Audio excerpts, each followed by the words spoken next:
Y por eso ahora nos toca escuchar al gran jurista nacional, Alberto Borea Odría, a quien le expreso una vez más el testimonio de gratitud, porque la UTP se siente privilegiada de tenerlo aquí. Y después vamos a tener a otros grandes juristas. Y voy a decirlo públicamente, espero tener aquí a Aníbal Torres Vázquez, gran jurista nuestro, que nos acompañe también otra vez aquí en la facultad. O sea, eso que queremos, que ustedes cuenten con los mejores exponentes del derecho, ¿ya? Que entonces tengamos una linda tertulia académica, y muchas gracias a ustedes.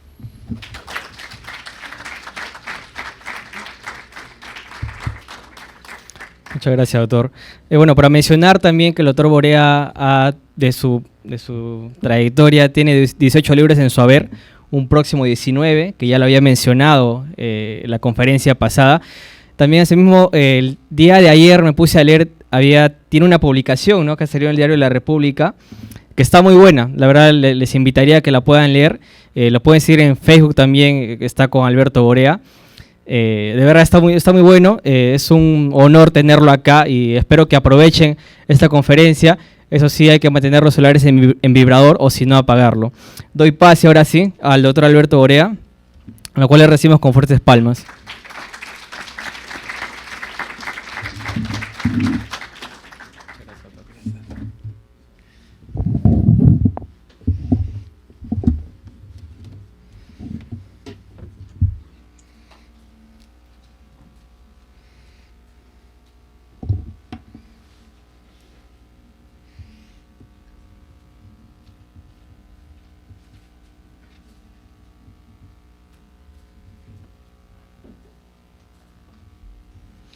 Bueno, en primer lugar, quiero nuevamente agradecer a Miguel Ángel Rodríguez Mackey, que como ustedes saben, además lo siguen día a día, es una de las más importantes autoridades en derecho internacional en el Perú, y no solamente en el Perú, sino diría yo en el hemisferio, que concurre permanentemente a encontrarse con sus colegas, con sus amigos, con la gente que de su nivel trata estas materias, que a veces parecen esotéricas, pero que son tan actuales, y además en un mundo globalizado. No, sí, claro, en un mundo globalizado cada día ya dejan de ser derecho internacional, casi como pasa en Europa, para convertirse en derecho interno. Es decir, el derecho internacional hoy día es casi derecho interno.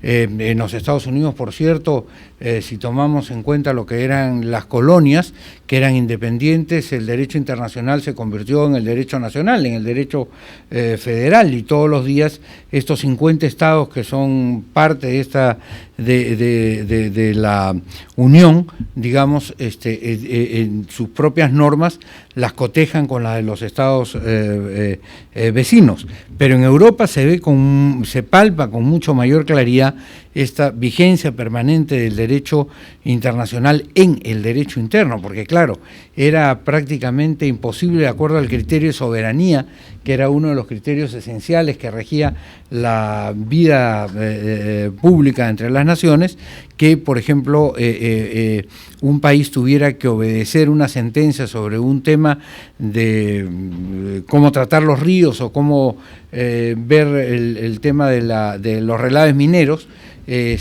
o cuáles son los beneficios que se les puede dar a los agricultores lecheros, por ejemplo, en un país determinado.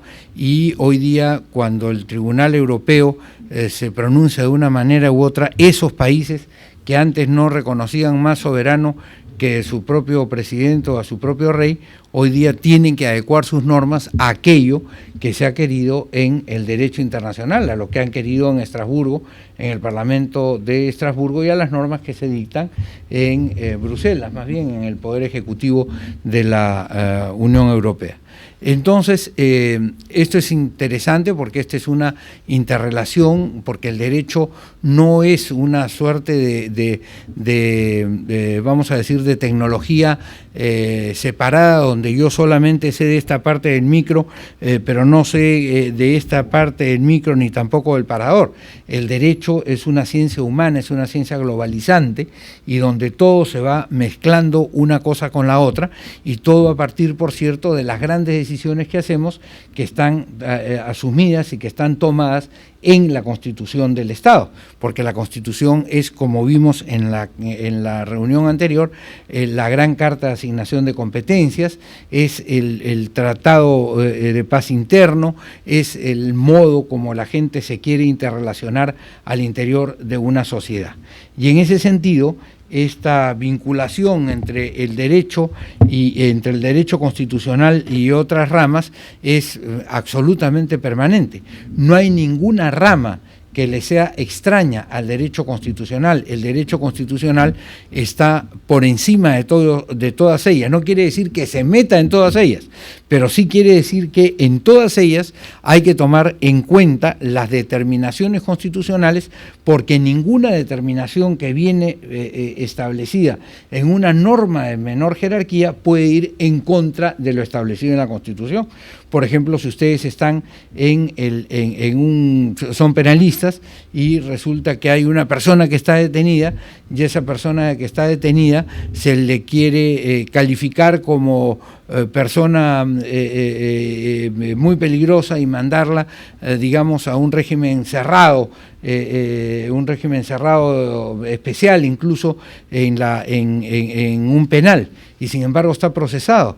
La ley establece que no se le puede dar al procesado el mismo trato que al condenado, y además el Código de Ejecución Penal establece con toda nitidez que no se le puede dar a los procesados este trato. Entonces, ustedes, por el principio de aplicación de la jerarquía normativa y por el principio además de pro homine, y que todas las normas en derecho penal deben favorecer al reo o a la persona que está bajo discusión, ustedes entran por el derecho penal a esta mirada desde el derecho constitucional a mirar de esta forma el derecho penal. ¿Se dan ustedes cuenta? Y eso sucede en cualquier rama del derecho, la verdad.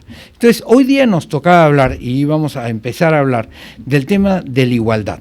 Este es un tema muy importante porque, como dijimos en la anterior oportunidad, la gran conquista, digamos, ha sido que el hombre se le considera digno y se le respeta como tal. Y la dignidad de la persona está compuesta, diría yo, por dos principios fundamentales, que son la libertad y la igualdad. Una persona es... A ver, perdón, señorita. A ver, creo que dijimos de eso la vez anterior, ¿no es verdad? Ya. ¿Usted qué diría si yo me pongo a hablar por teléfono acá? Yo les he pedido a todos que, así como yo he puesto al entrar mi teléfono en silencio para no interrumpirlos, yo les voy a pedir que ustedes hagan todos ustedes lo mismo. Porque a mí me encanta venir a la universidad, más aún con Miguel Ángel, pero por cierto no estoy dispuesto a soportar una mala crianza, como no estoy dispuesto a hacérselas.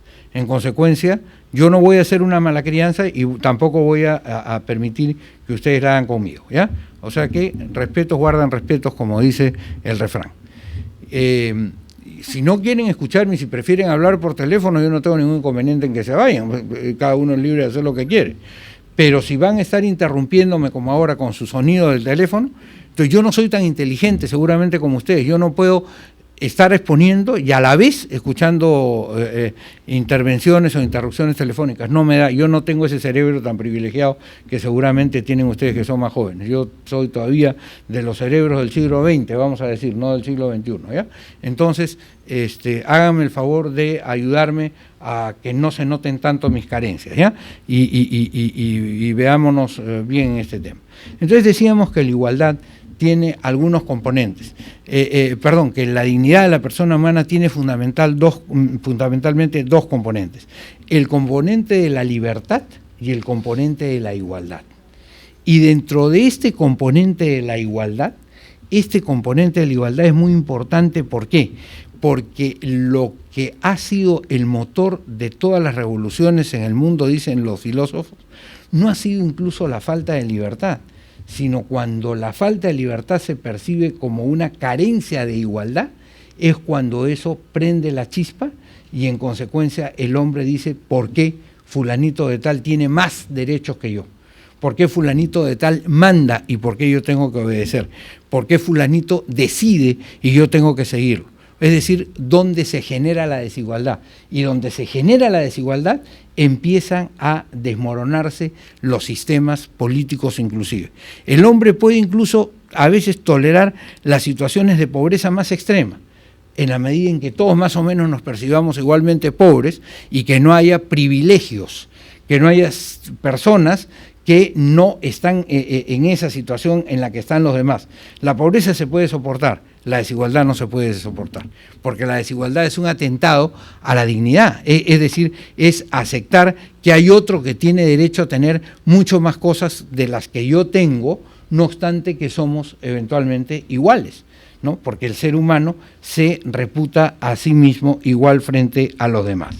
La mayor parte de los filósofos han señalado precisamente que lo que ha llevado a las grandes revoluciones ha sido, y a las convulsiones políticas, es la falta de la igualdad.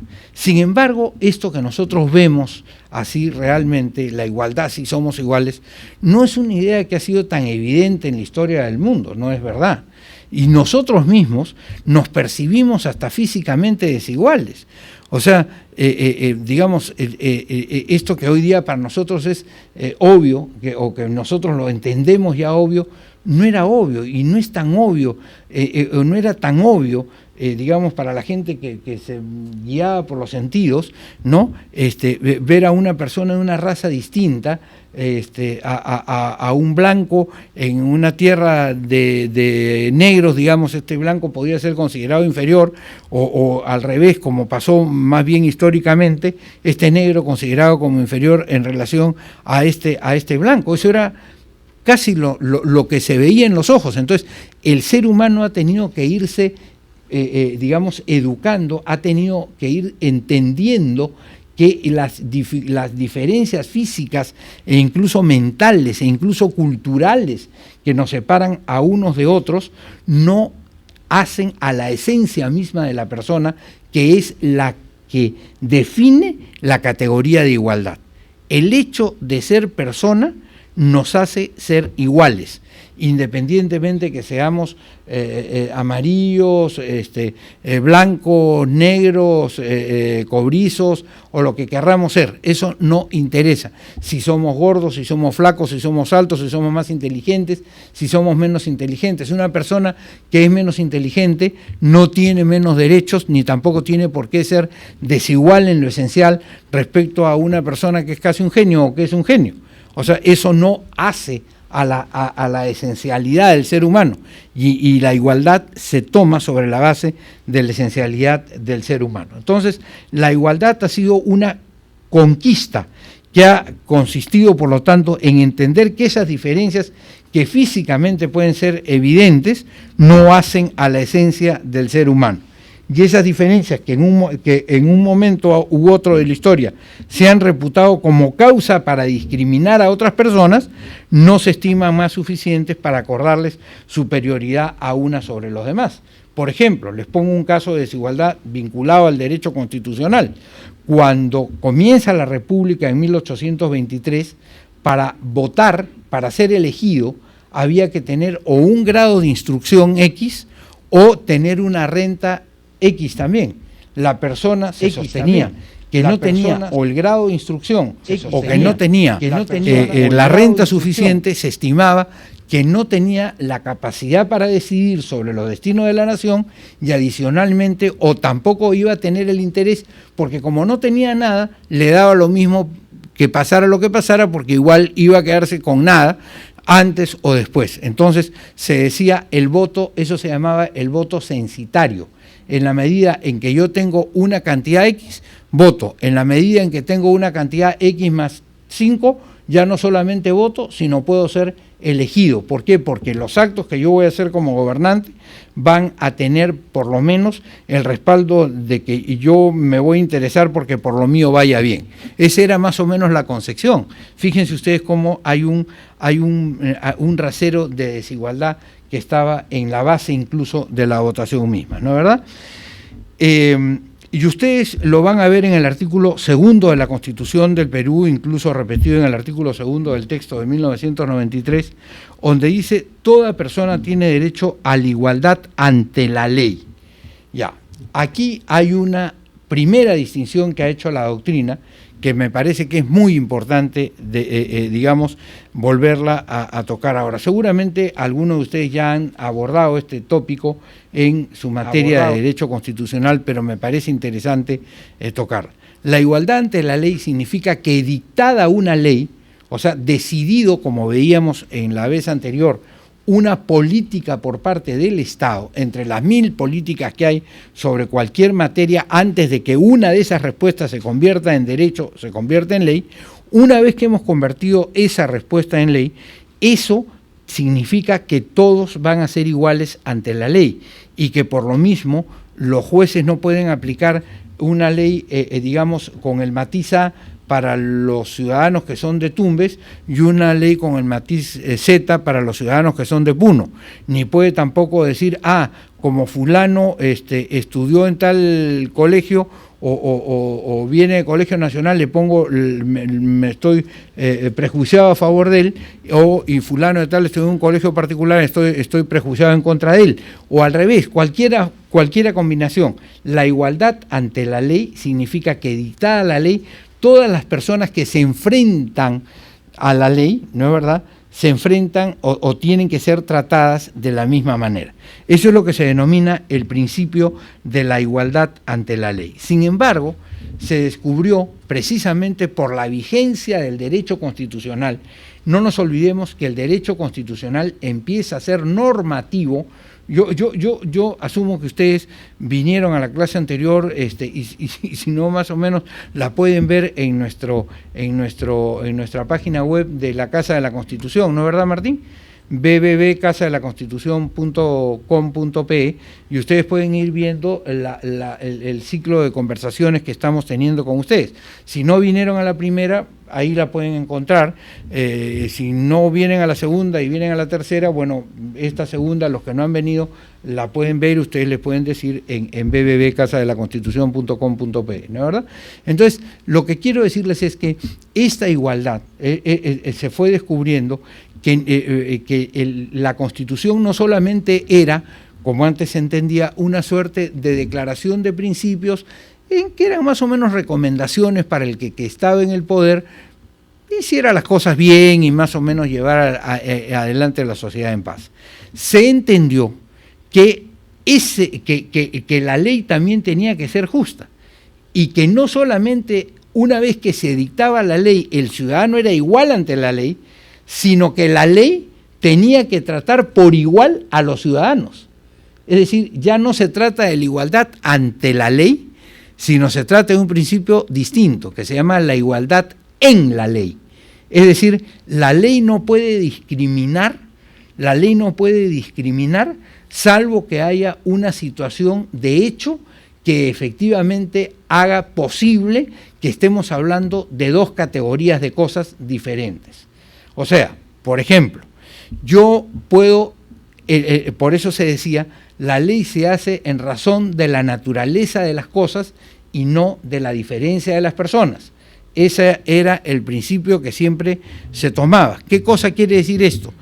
Que la ley puede distinguir, por supuesto, puede decir aquellos ciudadanos que tienen más de 100.000 soles al mes de renta van a pagar 35% de impuestos, y aquellos que tienen entre 50.000 y 100.000 van a pagar 25% de impuestos, y los que pagan entre 20, es decir, el impuesto progresivo. Eso puede hacer la ley. ¿Por qué? Porque hay una diferencia en las cosas que viene dictada por cuál es digamos, el ingreso que yo obtengo. Entonces tiene una lógica la diferencia en la ley, pero no tendría ninguna lógica si esa diferencia, si todos nosotros ganáramos 100.000, y a uno les cobraran 45% y al otro le cobran 8%, ¿no es verdad? Entonces ahí estamos violando el principio de la igualdad en la ley. Por ejemplo, que dijera, ¿no es verdad?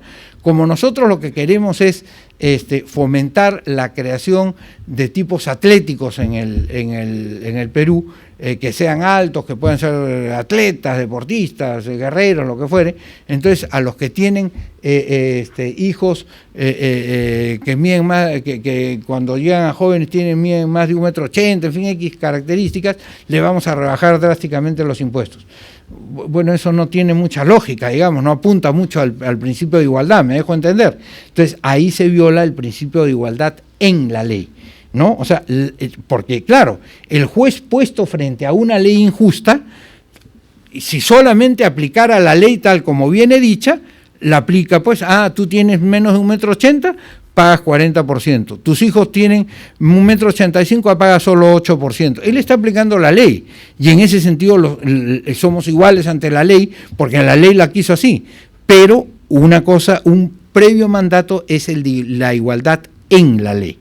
La ley no puede hacer discriminaciones que van en contra de los principios constitucionales. Eso es lo que quiero decir. Esa es la primera idea que quiero transmitir respecto a este tema, ¿no es verdad? Que es un tema, las distinciones que se hacen en la ley tienen que atender siempre a los principios de razonabilidad para lograr que se empareje en la práctica la situación de desigualdad y que los derechos fundamentales no sean solamente formales.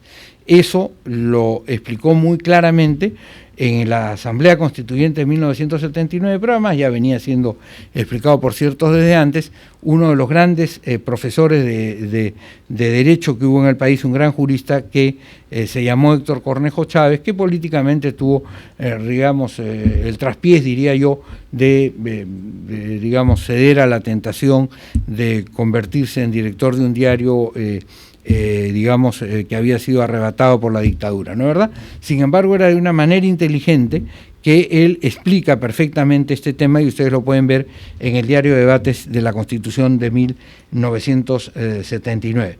Nosotros tenemos que hacer que la ley eventualmente iguale a los desiguales, fomente a determinadas personas para que efectivamente la igualdad formal se convierta en igualdad real. ¿Dónde ven ustedes este tipo de leyes? ¿Dónde perciben este tipo de leyes? En las leyes de fomento, en las leyes que tratan de igualar las situaciones desiguales. Por ejemplo, cuando se dicta una ley de fomento a la actividad industrial en la selva, vamos a decir en Iquitos o en Caballococha o en cualquiera de las partes que no está conectada por tierra con el resto del territorio nacional, lo que estamos tratando de hacer es que las personas que están siendo tremendamente, que están desfavorecidas, porque si ustedes ponen una industria en Cañete, agarran la carretera y vienen hasta el puerto del Callao y se demoran 3 horas, pues se demorará el camión en llegar con sus cosas al puerto del Callao, o 4 horas, y ya están, ¿no es verdad? Tienen energía eléctrica hidroeléctrica, que es más barata, etcétera, etcétera. Tienen una serie de ventajas, ¿no es verdad? Tienen acceso a la cultura, están cerca de todo, tienen acceso a los hospitales, todo. Pero si ustedes están en una ciudad como Iquitos, que no tiene cómo conectarse con el resto del país por vía terrestre, cuando ustedes quieren hacer una industria, van a tener que sacar la mercadería o por lanchones, que es muy caro, o van a tenerle que dar la vuelta hasta el Canal de Panamá para llegar a Paita o para llegar al Callao, o van a tenerse que ir por el Cabo de Hornos para pasar por aquí para llegar acá. Entonces, ¿qué quiere decir? Hay que dictar normas, ahí se justifica, se dan ustedes cuenta, es razonable que la ley genere un privilegio, entre comillas, ¿no? Un privilegio igualador para aquellos que están en una circunstancia desigual y trate de igualar la cosa. ¿Se dan ustedes cuenta? Ok. Esto mismo se ha dado también con respecto a otro tipo de cosas que están establecidos como lo que se llama la ley de discriminación positiva en algunos casos. Por ejemplo, que las mujeres y los hombres eventualmente tenemos formalmente los mismos derechos. O sea, todos tenemos los mismos derechos, ¿no es así? Entonces, durante mucho tiempo se discriminaba en determinados tópicos a la mujer. ¿Por qué? Porque como la mujer era gestante, como la mujer tenía hijos, tenía lactancia, en fin, etcétera, etcétera, entonces como que se prefería contratar eventualmente a un hombre o se le pagaba a la mujer menos en atención a que tenía, entre comillas, esta suerte de diferencia, esta suerte de mochila que tenía que cargar, vamos a decir, y que en consecuencia la hacía pues distinta a los hombres, ¿no? Claro, la mujer es distinta al hombre, eso a mí no me cabe ninguna duda.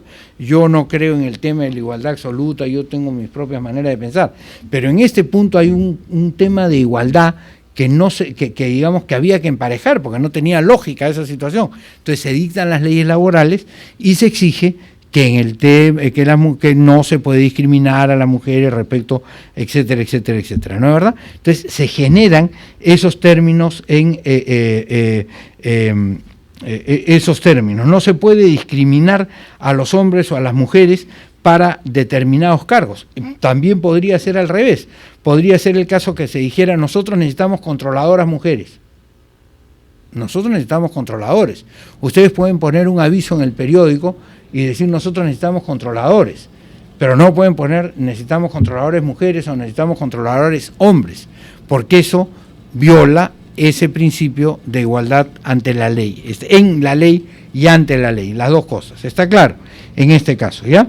Y en el tema de los derechos políticos, por ejemplo, incluso se ha venido hablando de algunas desigualdades que se han querido introducir. Por ejemplo, ¿qué cosa dice la Constitución? E incluso lo repite el documento de 1993. Son peruanos de nacimiento los nacidos en el territorio del Perú, o los hijos de peruanos que nacieron en el extranjero y que fueron, digamos, inscritos. Pero ¿qué cosa sucede? Ahora se ha venido sosteniendo la tesis y alguien ha pretendido plantear que los hijos de extranjeros, aunque hayan nacido en el Perú, no pueden postular a determinados cargos públicos. Ahí se está violando el principio constitucional de igualdad, porque ese niño que nació en el Perú, por el solo hecho del nacimiento, tiene el jus sanguinis y es peruano, ¿está claro? Entonces, ahí ustedes ven una aplicación práctica del principio del derecho a la igualdad. Hay otros temas que son un poco más controversiales, y voy pasando más o menos rápido, porque en este tema de la igualdad podríamos quedarnos verdaderamente horas hablando, ¿no es verdad? En el artículo, en el inciso segundo, artículo segundo de la Constitución de 1979, se establece lo siguiente: la ley reconoce a la mujer derechos no menores que al varón. Fíjense ustedes qué manera interesante de plantear el tema. Este fue el aporte de Cornejo Chávez. No menores que al varón. ¿Por qué? Porque hay determinado tipo de derechos que, en razón de las diferencias, o sea, por ejemplo, el derecho de lactancia, el hombre no tiene derecho de lactancia, pues lo tiene la mujer. Entonces, no es que tenga los mismos derechos, sino se le puede dar mejores derechos, pero no inferiores al varón. Entonces, este es un principio fundamental que nace de esta intervención interesantísima que tuvo don Héctor Cornejo Chávez en la Constitución, ¿no? En la Constituyente de 1999. Porque, digamos, hay otros temas, ¿no es verdad?, que también están adheridos al tema de la no discriminación.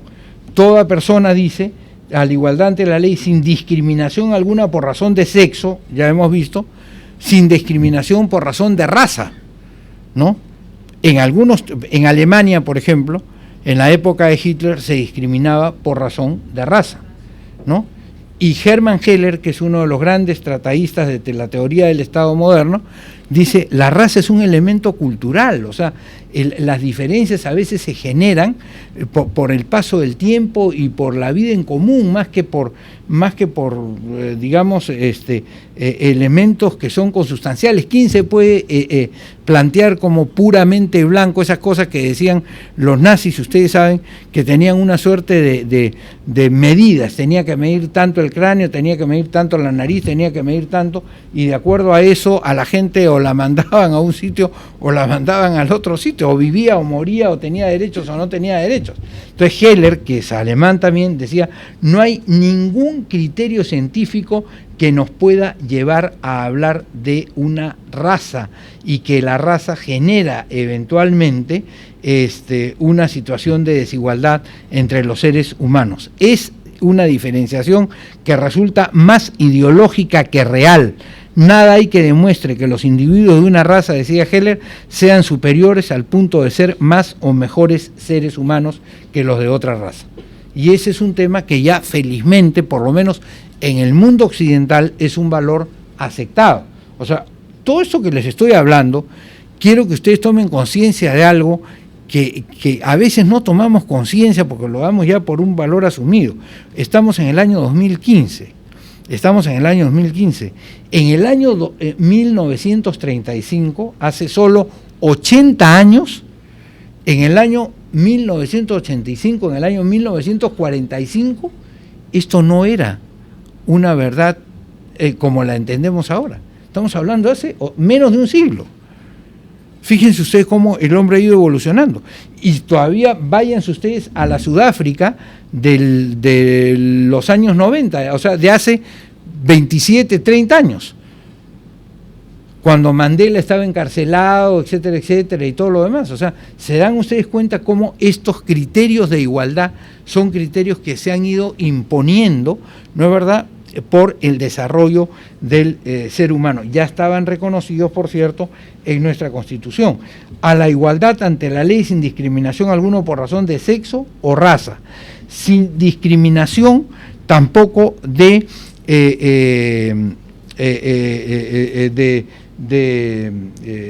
religión o idioma. Es decir, algunas personas pueden no hablar bien un determinado lenguaje, no se les puede discriminar por esa razón, ¿ya? Dice, todos tienen derecho a la igualdad en razón de sexo, raza, religión, opinión o idioma. Y este tema de la opinión es un tema que sigue siendo hoy día muy importante, porque en muchos lugares a la gente se le discrimina por razón de la opinión.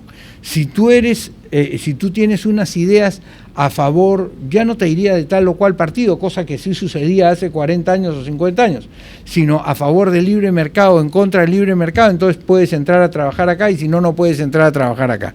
Si tienes una posición a favor del rol que el Estado tiene que jugar en la economía nacional, entonces puedes entrar a trabajar acá o puedes no entrar a trabajar acá. Entonces, el mandato constitucional es que se prohíbe la discriminación también por motivos de opinión de tipo personal, de tipo político, de cualquier tipo. Es decir, ustedes no pueden hacer una discriminación. Y donde la vieren, efectivamente se está violando un derecho constitucional. Si ustedes van, para poner un tema concreto, si ustedes van a una discoteca y ven que no dejan pasar a una persona, como ha sucedido varias veces y se ha denunciado por tal o cual situación, ahí se está produciendo una violación al derecho constitucional de igualdad, ¿no es verdad? Y eso es sancionable, ¿ya? Ok, si ustedes van a un sitio y eventualmente no quieren dejar pasar a alguien porque habla de una manera un poco diferente que el dueño del establecimiento, y el establecimiento es abierto al público. Cuando hay un establecimiento que es abierto al público, no hay ninguna manera de evitar a nadie por una cuestión de una desigualdad, porque eso viola el principio. Una cosa distinta es, yo en mi casa recibo a quien quiero. Bueno, ese es mi derecho a la libertad de mi casa, como dicen los ingleses, my home is my castle, ¿no es verdad? Mi casa es mi castillo, y en este castillo mando yo. Efectivamente, yo no quiero que entren, a mí me fastidian las personas muy altas, ya muy bien, entonces voy a hacer bajos mis dinteles para que entonces la gente no entre, ya no acepto a los altos, ¿no? O me fastidian los gordos, entonces vamos a hacer unas puertas angostas para que no puedan entrar, o no los voy a dejar entrar directamente, ¿no es verdad? Entonces, estas cosas que parecen un poco, digamos, los llevo a la exageración para que simplemente ustedes perciban que estos temas son temas que pueden tener una permanente actualidad y que de hecho tienen una permanente actualidad. Y por cierto, también se prohíbe cualquier discriminación por motivos religiosos. Es decir, la libertad de religión y de cultos es una libertad esencial. Y este es uno de los grandes avances de la humanidad. Incluso en el cristianismo, las grandes guerras religiosas que han sido hace 600 años, entre cristianos, no estoy hablando de los cristianos contra los musulmanes, no, estoy hablando de los cristianos, los protestantes contra los católicos. Se discutían en por qué se funda, entre otras cosas, los Estados Unidos, o sea, cuál es uno de las grandes razones de la emigración de Inglaterra a los Estados Unidos, la persecución a determinadas ramas del pensamiento religioso, de las corrientes religiosas. Entonces se iban, los votaban prácticamente. Hoy día ustedes ven cómo cierto sector de la humanidad todavía no entiende este tema, y ustedes lo están viendo en el fundamentalismo árabe, ¿no es verdad? Como en este Estado Islámico, etcétera, etcétera, a la gente que no piensa como ellos simplemente los votan, los degüellan, en fin, no hay ninguna libertad religiosa. Entonces, esta libertad religiosa es un tema esencial. La libertad religiosa no significa yo profeso la religión que quiera y hago con los demás lo que mi religión me manda, no. Hay normas en que precisamente para convivir en paz decidimos que efectivamente van a ser iguales para todas las religiones. Yo puedo creer lo que quiero, pero para expresar lo que yo creo no puedo atacar el derecho de los demás. ¿No es así? Ok, yo te quiero decir que Alá es Dios y Mahoma su profeta, muy bien, magnífico, pero si tú no crees en eso, no te puedo matar porque no crees en eso. ¿Me dejo entender? Que era lo mismo que pasaba en la época de la Inquisición. Ok, ustedes no creen en el Señor, son unos herejes, patatín, patatán, muy bien, a la hoguera, ¿no? Entonces fíjense ustedes que hay un lago, yo sostengo que ahí hay un tema de evolución de 600 años. O sea, esa es una cosa que, digamos, todavía no se ha llegado a ese tipo de evolución, en ese tipo de pensamiento que viene de ese sector. Pero, en fin, esa es una cosa que, digamos, los filósofos podrán entender mejor que yo, ¿no es verdad? En cuanto al tema de la opinión política, ya hablamos, no se puede discriminar, cosa que no pasaba hace 50 años. Es decir, por ejemplo, si ustedes eran apristas o ustedes eran comunistas en la época del gobierno de Odría, del gobierno de Sánchez Cerro, de los gobiernos anteriores al gobierno de Manuel Prado, entonces simplemente ustedes no podían acceder prácticamente a ningún empleo público. Es decir, los votaban, ustedes tenían que callarse su filiación política porque si no simplemente los sacaban, ¿no es verdad? Y es la misma violación al derecho de la igualdad que después los comunistas incorporan cuando toman el control de las universidades, por ejemplo San Marcos y otras universidades nacionales, y los profesores que no profesaban esas creencias simplemente eran retirados de la universidad y no los dejaban dictar clases en esas universidades. ¿Está claro? Entonces, este tema de la igualdad por razón es un tema fundamental para el desarrollo de las naciones. Y tenemos que defenderlo a cabalidad, y para eso siempre existe la acción de amparo que exige a alguien que está tratando las cosas de manera desigual que cumpla con lo que establece la Constitución, y ustedes pueden interponer una acción en esa materia. El siguiente derecho que vamos a tratar es el derecho a las libertades de creencia, conciencia y religión. Toda persona, dice la Constitución, tiene derecho a la libertad de conciencia y de religión en forma individual o asociada. ¿Qué cosa quiere decir esto? Quiere decir que yo puedo creer religiosamente. ¿Qué es la religión? Es la relación que existe, la ligazón que existe entre yo y un ser supremo o un ser al que yo entiendo como persona superior. ¿Está claro? Muy bien. Entonces yo puedo creer lo que quiero. Puedo creer que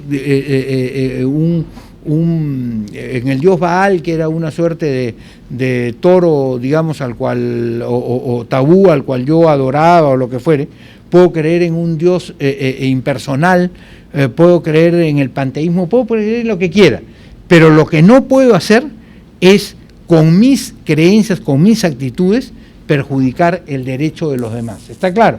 Eso no se puede hacer, pero nadie me puede obligar a creer. Por ejemplo, cuando ustedes iban a los tribunales, o incluso hasta ahora cuando ustedes van a los tribunales, entonces les preguntan religión, o sea, que es una pregunta que no tendría por qué hacerla ninguna persona desde el Estado. Usted dice edad, tantos años, domicilio, tantos años, nombre del padre y de la madre, tal y cual, religión, ¿para qué? Si no tiene importancia. O sea, eventualmente, ¿no? Y por último, a veces yo he visto en mi ejercicio profesional que le dicen, no quiero decirla. No, pero dígame usted que es ateo, no quiero decir cuál es mi religión. Yo no soy ni cristiano, ni maometano, ni brahmaísta, nada que a usted le importe. O sea, no me interesa decirle. Ya está, yo guardo reserva sobre mi convicción religiosa, está claro. Entonces, ese es un tema concreto que ustedes lo van a ver en su práctica profesional, ¿ya? Ahora, el otro tema es que no hay persecución por razón de las ideas o las creencias. Y este es un tema bien interesante, porque es un tema que ha estado vigente en el Perú en los últimos tiempos. O sea, yo puedo creer lo que quiero, puedo creer las cosas más disparatadas. O sea, esas son mis ideas. Otra cosa es que yo, digamos, esas ideas pretenda que son disparatadas, convertirlas en realidad. Yo creo en la superioridad de la raza blanca. Ok, muy bien, pues creo, ya esa es mi opinión, ya, ok, y escribo sobre, ya, ok. Lo que yo no puedo es salir a matar a todos los chinos, no puedo salir a matar a todos los chinos, porque eso ya no está en la opinión. Yo creo que el señor fulano de tal está haciendo un gobierno desastroso, esa es mi opinión. Yo no puedo juzgarlo a él, a ninguna persona por opinar lo que quiero. Opinar es decir lo que yo creo. Eso no lo pueden juzgar. Pero si yo digo fulano de tal es un ladrón, ¿no? Usted abran el internet cualquier día y entren a cualquier página de cualquier persona que hace actividad pública. Y ustedes van a ver ahí fulano de tal, un ladrón, comechado, en fin, 100.000 insultos. ¿No es verdad? Ok. Ellos pueden opinar que el tipo es bueno o es malo, pero lo que no pueden hacer es insultarlo, porque incluso si lo insultan por la internet, están expuestos a que eventualmente se les haga un juicio por difamación, como vamos a ver más adelante. Eso no es opinar. Opinar es decir, yo creo tal cosa sin atentar contra la honra de los demás, ¿ya? No hay delito de opinión. Y el ejercicio público de todas las confesiones, dice la Constitución, es libre siempre que no ofenda a la moral o altere el orden público. O sea, si no altere el orden público, ese es un ejercicio naturalmente posible y que no puede ser limitado. El otro derecho del que quería hablarles ahora, aunque se me va yendo la hora, pero vamos a tratar de concentrarlo para no irnos quedando con temas que son fundamentales, es a la que toda persona, dice, tiene derecho a las libertades de información, opinión, expresión y difusión del pensamiento mediante la palabra, el escrito o la imagen, por cualquier medio de comunicación social sin previa autorización, censura ni impedimento alguno. Esta es la libertad de expresión, la libertad de información, la libertad de comunicarse con los demás. Mientras la libertad de creencia es una libertad estrictamente individual, para yo cumplir con mi derecho a la creencia, no lo tengo que compartir con nadie. Pero, ¿qué cosa es el derecho de información? El derecho de información es algo que me pone a mí en contacto con otros. Yo quiero transmitirle a esos otros un punto de vista. Entonces eso es lo que se denominan los derechos de relación. En la anterior oportunidad vimos que habían 4 tipos de derechos, o 5 tipos de derechos. Los derechos a la libertad personal, los derechos de relación, los derechos patrimoniales, los derechos sociales, los derechos ambientales y los derechos políticos. Son 6 tipos de derechos que entendemos que hoy día existen en el mundo constitucional. Pues muy bien, el derecho de información es un típico caso que ahora reúne 2 vertientes. El derecho a comunicarme con los demás, es decir, a ponerme en relación con los demás, punto 1, que es igual al derecho de asociación, y punto 2, el derecho, si es que voy a opinar sobre política, el derecho a la información política, es decir, a expresar políticamente mis puntos de vista y a tener la posibilidad de influir sobre el comportamiento de quienes van a mandar respecto a lo que yo creo que es bueno. ¿Está claro? Muy bien, entonces todos tienen el derecho a las libertades de información, opinión, expresión y difusión del pensamiento mediante la palabra, el escrito o la imagen, por cualquier medio de comunicación social sin previa autorización, censura ni impedimento algunos. Ustedes dirán, pero eso es obvio. Es obvio en una democracia. Eso no es obvio en una dictadura. En una dictadura lo primero que hace el gobernante es censurar a la prensa, para que no saque las noticias que a él no le convienen o no saque los ángulos que él no quiere que salgan, ¿no? Había un chiste en la época de Velasco en la cual había un discurso y entra un visitante. Velasco, no sé, ustedes eran muy jóvenes, fue un gobernante, un dictador que hubo en el Perú entre 1968 y 1975 y hablaba de la Revolución Peruana para arriba, para abajo, las maravillas que era la Revolución Peruana, etcétera, etcétera. Entonces estaban en la primera fila, estaban todos los generales y ahí como a medio auditorio había un tipo que él decía, porque en el Perú hemos construido 80 kilómetros de carretera diarios, porque en el Perú ha bajado el pan, porque en el Perú, es decir, era una maravilla. Y un tipo al medio le hacía así todo el tiempo, ¿no? Y entonces termina el discurso y Velasco llama a uno de sus edecanes y dice, ¡ay, tráeme a ese que está! Y entonces le dice, ¿pero por qué tú decías así? ¿No sabes que la revolución ha hecho? No, le dice, señor, yo soy visitador médico y viajo por todo el país, todo lo que usted está diciendo es falso. En realidad no hay nada en lo que usted dice, pero claro, como en la prensa dice una cosa que él controla porque impide que la prensa diga una cosa distinta, porque si dice esa cosa distinta le cierra, no le vende papel, le cierra el canal o lo que fuere. Entonces esta censura a la prensa, que es tan evidente en la democracia que no existe, tuvo que consignarse en la Constitución porque esa es la tentación de todos los dictadores, es decir, tener una opinión absolutamente regimentada. Y ese es un tema, por eso es que hay que cuidar la libertad de prensa, pero también hay que cuidar a los ciudadanos de quienes manejan los medios de prensa, para que eventualmente esa dictadura que la ejerce eventualmente en ciertos casos el Estado no pase a ser ejercida solamente por quienes tienen el acceso a los medios de comunicación y en consecuencia generan una distorsión en lo que es la realidad. ¿Está claro? Entonces, este es un tema muy complicado que tiene que ser tratado con mucho cuidado en el aspecto democrático. Y justo le decía a Miguel Ángel que vamos a tener una conferencia el 14 de septiembre y el 15 de septiembre es el Día Internacional de la Democracia, y que precisamente ese día posiblemente, en vez de hacer la siguiente cosa que toca respecto a esto, vamos a tocar el tema de prensa y medios de comunicación, que es un tema fundamental para el desarrollo de la democracia moderna.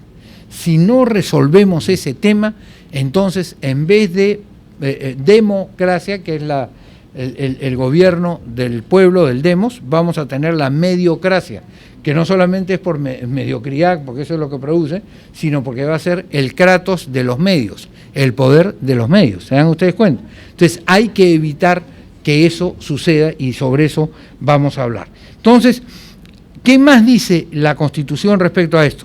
Que los delitos cometidos por medio del libro, la prensa y demás medios de comunicación social se tipifican en el Código Penal. ¿Qué cosa quiere decir esto? Que no puede haber leyes especiales. A ver, señoritas, ¿qué pasa?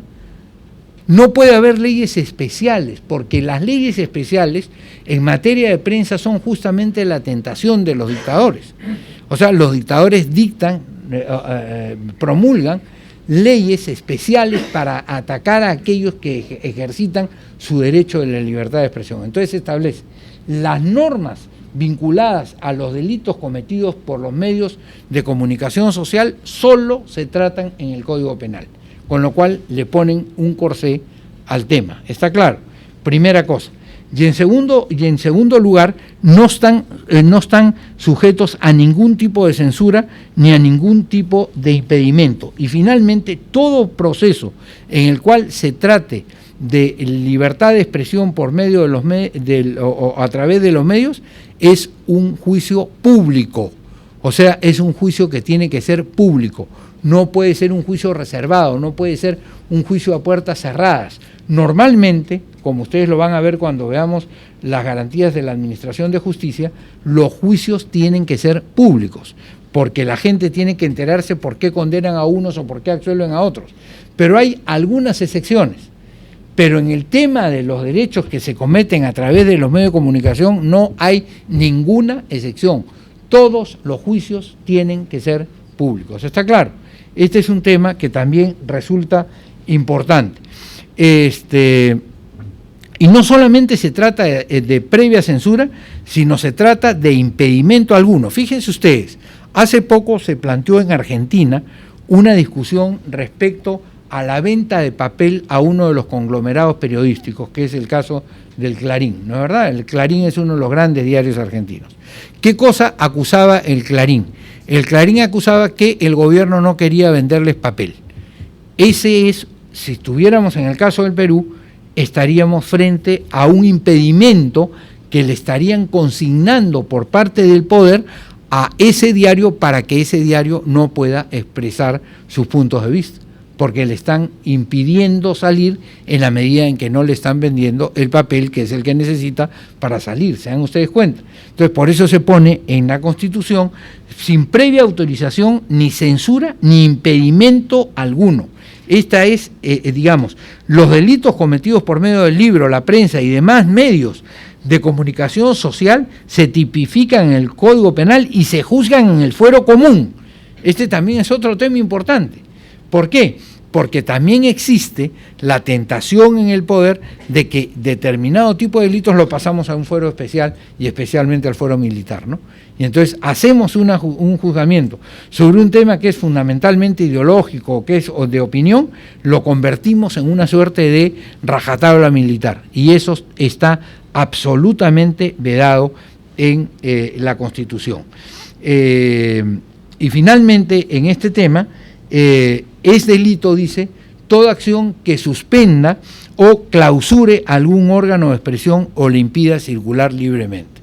Ustedes dirán, pero esto no ha pasado hace mucho tiempo. Esto ha pasado hace 30 años o hace 40 años. En los años 69, hoy estamos en los 50 años ya, ¿no? Qué bárbaro, cómo pasa el tiempo. En el año 69, o sea, hace 45 años, se clausuraban acá y allá revistas, es decir, la revista Caretas clausurada, se clausuraban revistas. En el año 48, 49, 50, las revistas que no le gustaban al poder las clausuraban. Eso es hoy día considerado un delito. Y quien clausura, quien cierra un medio de comunicación, va a ser perseguido. Y sobre eso vamos a hablar sobre un tema finalmente respecto a esto, porque es un tema que sí interesa respecto a algunas cosas que, no siendo el tema central de esta conversación, es un tema importante porque ustedes lo han escuchado, y es el tema de la prescripción de los delitos. Se ha hablado de que hay que luchar efectivamente contra la corrupción y hay que decretar la imprescriptibilidad de los delitos de corrupción, ¿no es verdad? Muy bien, eso a mí me parece absolutamente inapropiado, por varias razones. En primer lugar, porque efectivamente, si nosotros dejamos abierta la posibilidad de iniciar un juicio por supuesta corrupción a cualquier persona, una persona que hace 20 años ejerció el poder, ¿no?, y que no cometió nada, y que eventualmente tiene su conciencia tranquila, como encuentra un enemigo político 20 años después, le abre un juicio y entonces se acaba la seguridad jurídica de esa persona. Entonces, ahora, ¿qué hacemos, sin embargo, con las personas que estuvieron en el poder en el año 1? El tiempo de prescripción es, por decirles, 4 años, y recién en el año 5 se va a ir el gobierno al cual ellos pertenecieron. Entonces, ¿cómo resolvemos el problema? El problema lo resolvemos simplemente estableciendo que mientras se encuentre en el poder aquel partido, aquella organización o aquel conjunto en el cual él llegó a ejercerlo, no corre el plazo de prescripción. Y entonces el plazo de prescripción, en vez de correr del año 1 al 5, lo hacemos correr del año 5 al 10. Y en consecuencia ahí él ya no está inmunizado por su propio poder, está claro, porque es muy difícil que efectivamente, pero no convertimos al tema de la prescripción en una suerte de caballito de batalla. Ustedes han visto también que hoy día a todo el mundo lo acusan de corrupto. Fulanito de tal, corrupto por tal, corrupto por tal, corrupto por tal. Y muchas veces ni siquiera se analizan las pruebas y basta con que alguien haga inferencias, ¿no? Inferencias, es decir, empiecen el pensamiento a fabular para llegar a la conclusión de que Juan Pedro José es delincuente. Y prácticamente no hay forma de que esa persona a la que lo acusen tenga cómo defenderse. Y termina siendo, digamos, crucificado por la opinión pública. Después se hace el juicio, efectivamente presenta las pruebas, todo lo que se decida de él no es verdad, pero ya nadie le quita el baldón de lo que pasó originalmente, ¿no es verdad? Entonces, ese es un tema que tenemos que cuidar. ¿Por qué? Porque la velocidad de los medios no es la misma que la velocidad de la justicia. La prensa necesita noticias de inmediato, la justicia necesita razonar sus decisiones y para eso tiene que sopesar las pruebas y las razones, y eso puede tomar un tiempo distinto. ¿Está claro? Entonces tenemos que entender que este tema de la corrupción, que es muy grave, que hay que combatirlo decididamente, en donde las autoridades políticas tienen que ponerse al frente de esa lucha y dar ejemplo, porque como dice el refrán, la palabra convence, pero el ejemplo arrastra, ¿no es verdad? Entonces, sin embargo, no puede convertirse en una suerte de feria de acusaciones donde cualquiera al que le cae mal termina denunciando al adversario como corrupto, ¿no? Y entonces con eso le pone una losa que prácticamente hace imposible que él pueda volver a reflotarse, ¿ya? Entonces, aquí vamos a parar la conversación y vamos a ver si tienen ustedes algunas preguntas, y en la próxima conversación que vamos a tener, salvo que sea el 14 de septiembre, no, la próxima, ¿qué día va a ser? Va a ser el 14 de septiembre, la siguiente. Bueno, entonces en la siguiente vamos a tocar este tema y lo vamos a anunciar bien, que es el rol de los medios en el desarrollo de la democracia, que a mí me parece fundamental. Y vamos a tocar después el derecho de las personas a solicitar la información obtenida o poseída por los entes públicos, que es el famoso derecho del habeas data o la ley de información. Sobre eso vamos a hablar en la próxima oportunidad, después de que toquemos este tema de medios de comunicación y democracia, que es fundamental para poder sostener la democracia en el mundo moderno. Bueno, muchas gracias, y si tienen algunas preguntas, encantado. Sí. Gracias, doctor.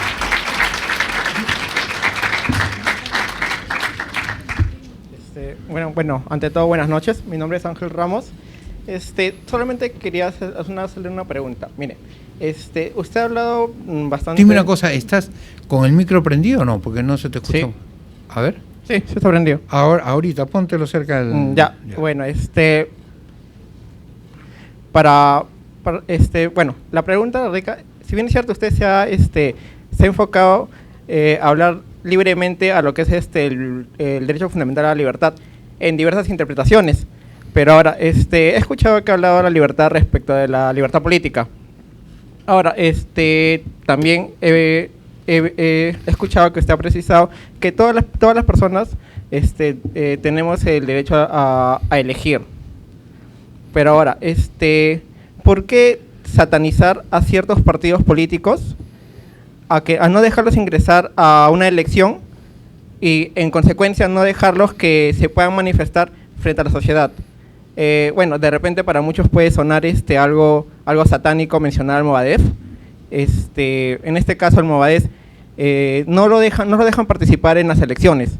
Bueno, si bien es cierto, todas las personas sabemos qué es lo que ha ocasionado el Movadef vestido con otra investidura en el pasado. Todas las personas conocemos las atrocidades que ha cometido. Pero ahora, ¿no estaría vulnerando el derecho fundamental a la libertad que no dejarlos participar en la vida política? Ya, ahora, discúlpeme. No te disculpo, porque primero contesto esta pregunta, después me haces otra si tienes, ¿ya? No, Ok. solamente era para precisar, nada Ya, más. entonces precisa. Bueno, yo considero que los derechos fundamentales, salvo el derecho a la vida, no son absolutos, sino son relativos. En excepción, un claro ejemplo es la libertad, hablando del derecho fundamental a la libertad en sentido estricto. No. Bueno, muy bien, fíjate. Hubo una discusión que se presentó muy interesante en Alemania respecto a si el partido nazi podía seguir manejándose en Alemania después de lo que había sucedido y de todos los millones de muertos que tenía bajo su conciencia, ¿no es verdad? Y lo resuelve el Tribunal Constitucional alemán en un famoso fallo donde establece precisamente que la democracia, o sea, el sistema, no puede autorizar la destrucción del sistema, es decir, no puede abrir la compuerta para que se destruya el sistema, porque eso es lo que prácticamente hace un sistema nazi que está directamente en contra de la democracia. Hay un libro muy interesante que yo les recomiendo que lean, si les interesa el tema, que se llama Justicia Política, que es de un autor alemán que se llama Otto Kirchheimer, con K. Kirch quiere decir iglesia, K-I-R-C, creo que quiere decir iglesia en alemán. Kirchheimer, H-E-I-M-E-R, Otto Kirchheimer. Ese libro, Justicia Política, explica perfectamente este raciocinio que se sigue precisamente para evitar que quienes utilizan el sistema para apropiarse del sistema y destrozar el sistema, digamos, no haría bien las normas de la convivencia en permitir esa utilización. ¿Por qué? Porque la utilización del sistema plantea una suerte de fair play, de acuerdo básico en el cual pase lo que sucede, gane quien gane, el que no ganó va a seguir teniendo los mismos derechos que hoy día tiene el que no ganó en las elecciones de ayer. Lo que sucede es que con este tipo de organizaciones gana esa organización y convierte a los demás prácticamente en parias que no tienen derecho bajo el criterio de, comillas, la mayoría. Es decir, una democracia no solamente es la opinión de la mayoría, una democracia es el gobierno de seres humanos. ¿Qué cosa es la democracia? El gobierno del pueblo. Y el pueblo, yo no sé si hablé de este tema en la oportunidad anterior, el pueblo está conformado por seres humanos y los seres humanos no pueden ser tratados ni como piara de cerdos, ni como manada de caballos, ni como un conjunto de aves, ¿no es verdad? Tiene que serles respetada siempre su dignidad, ganen o pierdan una elección. Y entonces, ¿qué es lo que sucede con estos partidos cuando ganan la elección o con estos grupos cuando ganan la elección? Lo que hacen es que de inmediato al que perdió lo convierten prácticamente en un ciudadano sujeto, le quitan todos los derechos, le empiezan a quitar todos los derechos, como pasó, por ejemplo, en la Alemania nazi con todos aquellos que fueron, y lo que pasó con la Italia fascista también. Entonces, y con lo que pasó claro, ahí no llegaron al poder por elecciones, sino llegaron al poder por golpe de Estado, pero pasó con la Rusia soviética. Es decir, todos aquellos que estaban en contra de ellos, simplemente para afuera, ¿no es verdad? O sea, se convertían en enemigos. Entonces, el sistema no puede permitir precisamente que quien no está dispuesto a consentir esta visión de largo plazo pueda incorporarse para aprovechar esa situación del sistema y destrozarlo. Y esa es la razón por la cual eventualmente una organización como esas a la que tú has mencionado y que tiene en su debe una cantidad de muertos impresionante en el país, no puede incorporarse al sistema político, salvo que salgan todos y digan, ok, renunciamos efectivamente a todo este tipo de cosas, ¿no es verdad? Públicamente, y autorizamos a que cualquier cosa de estas, o en fin, dar una muestra real, cabal, ¿no? De que, pero si yo vuelvo a proponer en el ideario lo mismo que propuso el otro, solo que le cambio de nombre, entonces, como dice el refrán, aunque la mona se vista de seda, mona se queda, pues, ¿no? Entonces, ese es el tema, ¿ya? Okay. ¿Una otra pregunta? A ver, aquí la señorita.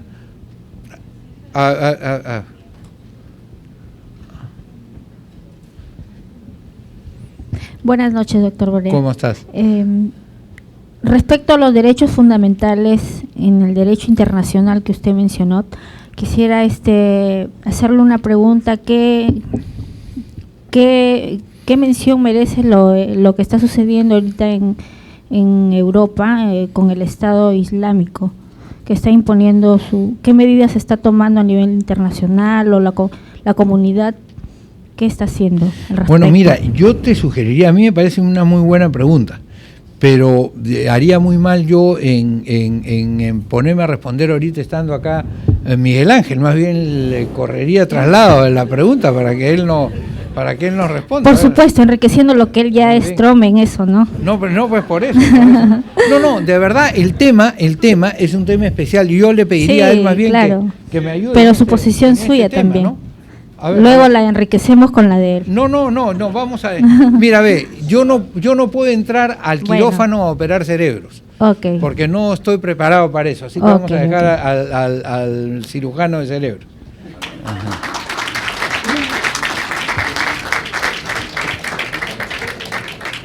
Bueno, muchas gracias. Es parte de las sencillez de Alberto Borea, porque perfectamente él es un doctor en toda la ciencia del derecho. Pero, digamos, para concatenar un poco con lo que se viene trabajando, no hay que olvidar que el Estado Islámico es un fenómeno, fíjate, no convencional. Es decir, como proceso se inserta en el sistema internacional sin respetar ninguna regla del derecho. Todo lo que está hablando el doctor Alberto Borea es el sistema convencional, las normas jurídicas en el ámbito del derecho interno, de la Constitución hacia cualquier otra norma de menor jerarquía, y en el sistema internacional también hay normas o reglas convencionales a las que todos los sujetos del derecho internacional se deben, porque aceptamos ese pacto universal. El Estado Islámico no acepta nada, no conoce de una declaratoria de guerra, no conoce de la firma de la paz, no respetan el derecho internacional humanitario. O sea, todo lo que venimos hablando aquí que es convencional, ellos es todo lo contrario, y como tal son un fenómeno no convencional que se torna agresivo, ¿no es cierto?, porque quiere impactar, no en Europa, porque su centro en el que ellos quieren lograr formar una suerte de califato, como los que emanaron del 622 después de Cristo, cuando se funda el Islam por Mahoma. Entonces quieren crear un califato. Cuando muere Mahoma, sus dos principales seguidores, que fueron su yerno y los seguidores de Mahoma, formaron los dos grupos más importantes en el Islam, que son los chiitas y los sunitas.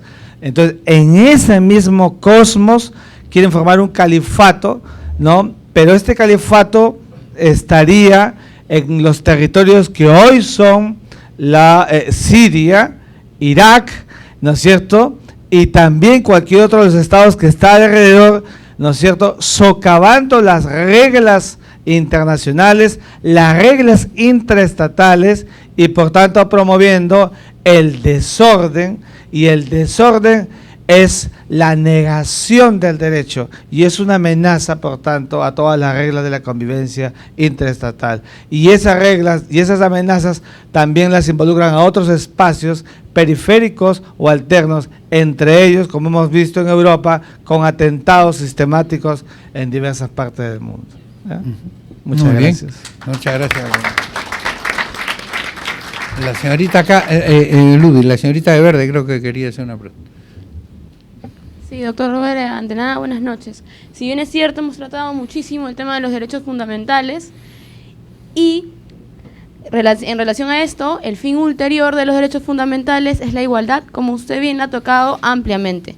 Pero la pregunta que yo quería trasladarle es, ¿considera usted que el fin ulterior de los derechos fundamentales, que es la igualdad, se ha visto menoscabado, se ha visto deteriorado a lo largo del tiempo, porque se ha perdido la finalidad objetiva de los derechos fundamentales al defender a un individuo que ha atentado contra los derechos fundamentales como la vida, en caso de terroristas, de violadores y demás, de otras personas, porque se supone que el fin de los derechos fundamentales primero es la libertad, la igualdad y que se mantenga un estado de paz entre nosotros. Entonces, yo comprendo que si nosotros, a través de los derechos fundamentales y muchas ONGs que defienden a este tipo de personas, terminamos dejando libre o buscando que le den beneficios a esta persona que ha atentado contra la sociedad, en fin, los derechos fundamentales, los pactos internacionales, terminan perdiendo su ideología, terminan perdiendo su fin. ¿Qué considera usted a raíz de esto? Gracias. Bueno, mira, hay que distinguir lo que es el derecho en abstracto con lo que es el derecho en concreto. ¿Por qué? Porque muchas veces a las personas se les endilga actos que no han cometido y que sin embargo se les quiere motejar como culpables. Y de eso conocemos cientos de miles, ¿no es verdad? En consecuencia, la tarea precisamente de los hombres de derecho es hacer que la consecuencia jurídica de la norma, que es la sanción, la norma está compuesta por el supuesto jurídico de hecho y la consecuencia de derecho, ¿no es verdad? Entonces, si el señor Pérez dice que él no cometió este acto, quiere decir que a él no le puedes aplicar la consecuencia jurídica de la norma porque él no estuvo en el supuesto jurídico de hecho. Y en consecuencia, aquel que mate a otro será preso por 15 años, por decirte algo, ¿no es verdad? Ok, lo que él te dice es, a mí me están acusando de estar dentro de este presupuesto, pero yo no estoy. En consecuencia, no me puedes aplicar 15 años, porque no me puedes aplicar ni un día, porque yo no soy el culpable. Entonces, la tarea del abogado es precisamente defender, si cree, en la inocencia de esta persona, o por lo menos, si no en la inocencia, por lo menos tiene el derecho a decir, lo cometí en un estado de emoción violenta, un marido que llega a su casa y encuentra a su mujer en la situación con otra persona, el tipo se sulfura, bueno, comete un delito, o la mujer con respecto al marido, es lo mismo. Digamos, al final de cuentas, digamos, hay el imperio de una emoción violenta. Eso hace que esta persona no haya tenido toda su potencialidad humana, mental, para poder discernir lo bueno de lo malo. Entonces, eso se llama un atenuante. El abogado tiene que entender que cuándo es que tú puedes aplicar el supuesto, la consecuencia jurídica, cuando el supuesto jurídico se ha dado con plenitud. Entonces, muy bien, lo que tú no puedes hacer, a mi criterio, es decir, por ejemplo, el terrorismo es bueno, el terrorismo es posible, el terrorismo es uno de los caminos para resolver el tema. Y sobre esto te voy a decir un punto, y lo voy a decir por primera vez en público. Digamos, lo he sostenido varias veces como una de las líneas de defensa del Estado peruano, en el caso Chavín de Huántar, con quienes me consultaron, ¿no es verdad? Ok, ¿qué es lo que sucede? Mira, es evidente que si la dictadura actúa contra la democracia, cualquier acto de la dictadura contra la democracia es un atentado que tiene que ser sancionado. O sea, tú tienes que castigar a quienes violan la democracia. Vamos a decir, la democracia está en lo que los italianos llaman el pian terreno, o sea, el piso 1, nosotros lo llamamos el primer piso, ¿no es verdad? Ok, pero debajo de la democracia está la dictadura, está un paso más abajo, está en el primer sótano, vamos a decir, ¿no es verdad? Pero hay algo todavía que es más grave que la dictadura, que es el terrorismo, porque el terrorismo implica la utilización del terror incluso contra cualquier tipo de orden, incluso contra el orden dictatorial. Entonces, cuando tú enfrentas al terrorismo que está en el segundo sótano frente a una dictadura que está en el primer sótano, el terrorismo es incluso mucho más grave, mucho más devastador que la dictadura. Entonces, esa es una diferencia que tiene que hacerse, porque claro, en el mundo ideal todo está en la democracia, ¿no es verdad?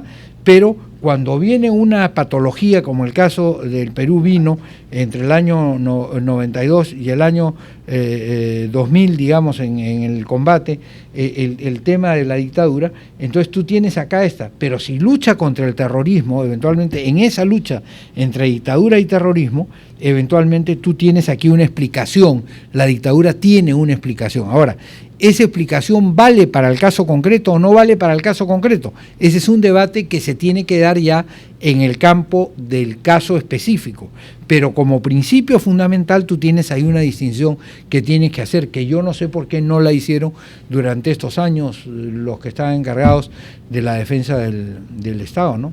Yo, digamos, se los he planteado cuantas veces me lo han preguntado, nunca he salido a decirlo públicamente porque hay cosas que yo creo que no se deben decir públicamente por responsabilidad estatal, pero como esto ya pasó, ya terminó, ya acabó, ya dio su sentencia la Corte y todo lo demás, ya puedo decir mis puntos de vista sobre la materia, ¿no? O sea, abiertamente, ¿no?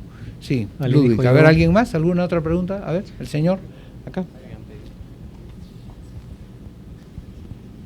Doctor, muy buenas noches. Mi nombre es Víctor Conopuma. Quiero hacer una pregunta.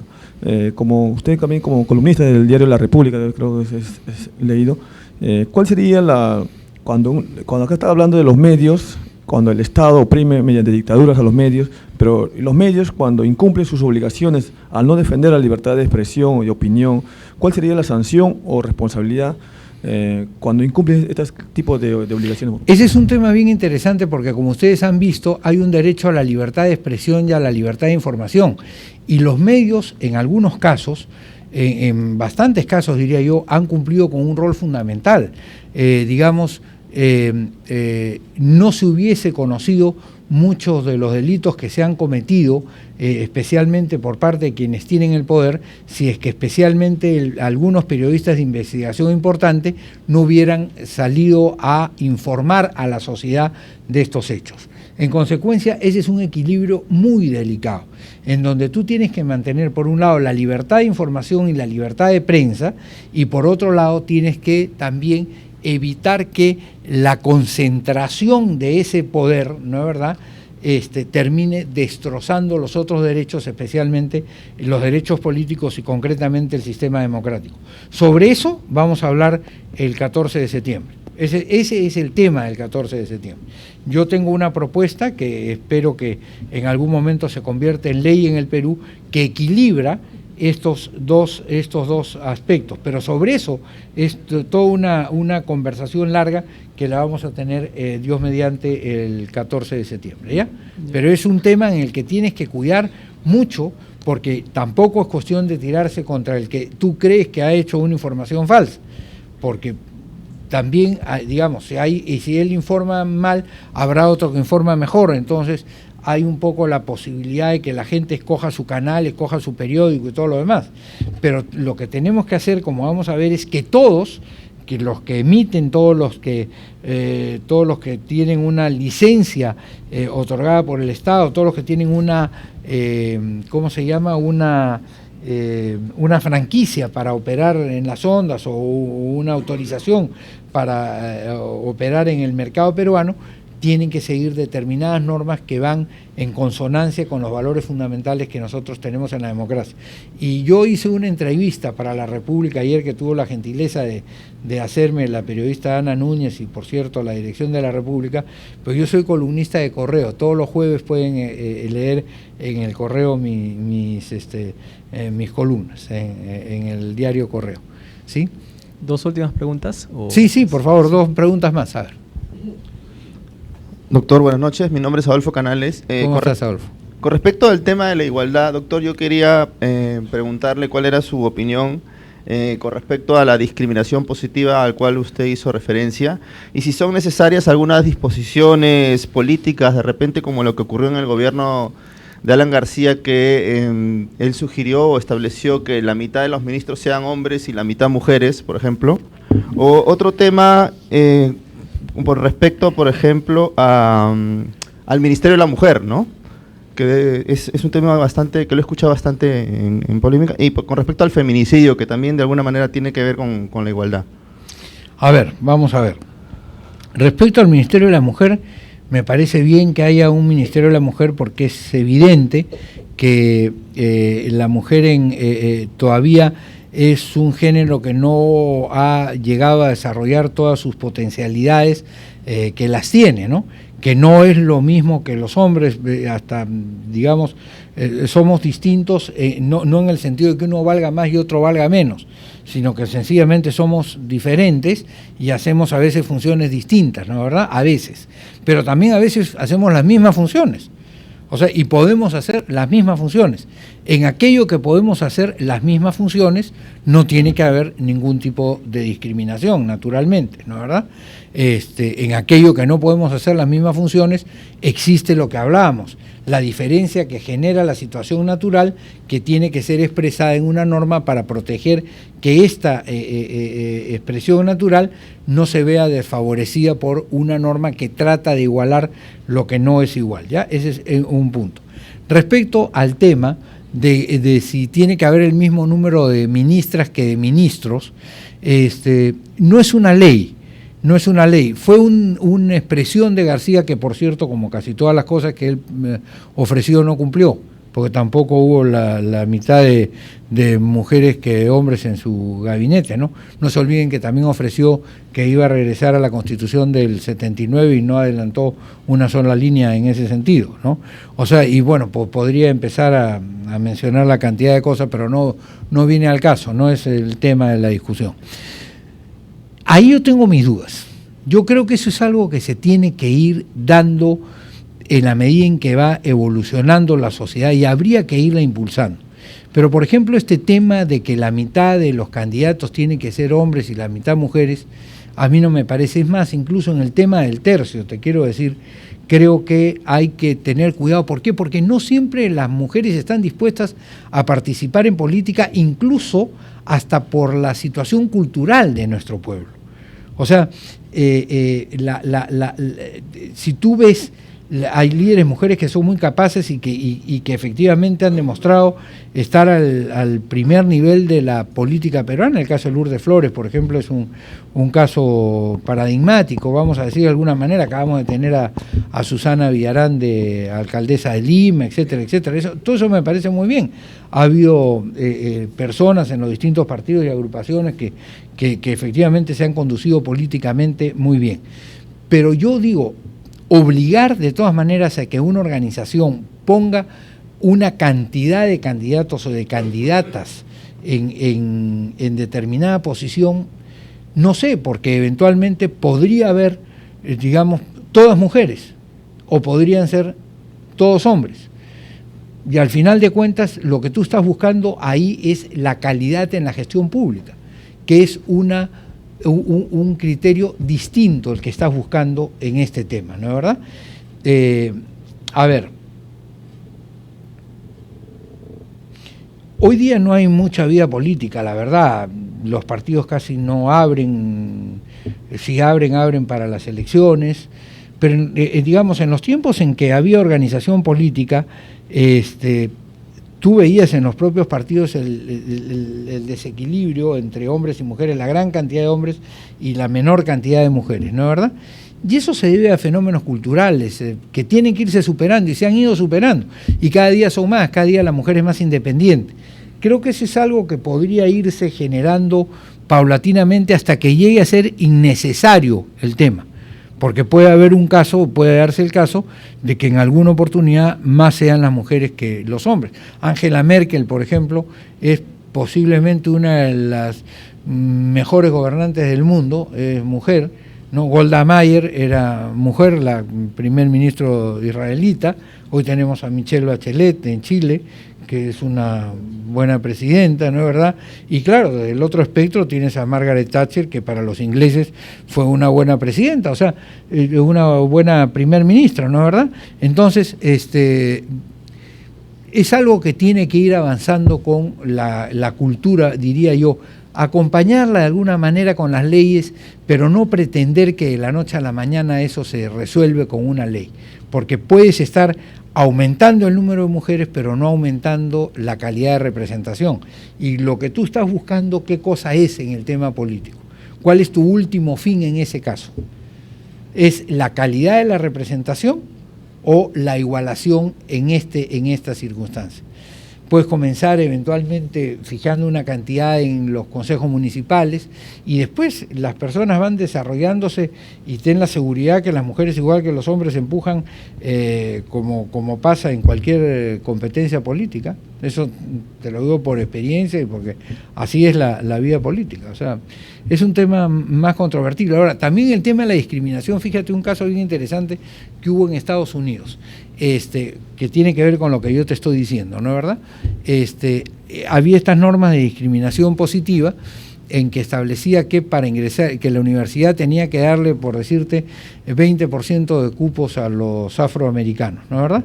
20% de cupos a los afroamericanos. Y entonces se presentan y una persona blanca saca una nota mucho más alta que un grupo de personas que ingresan dentro de este cupo.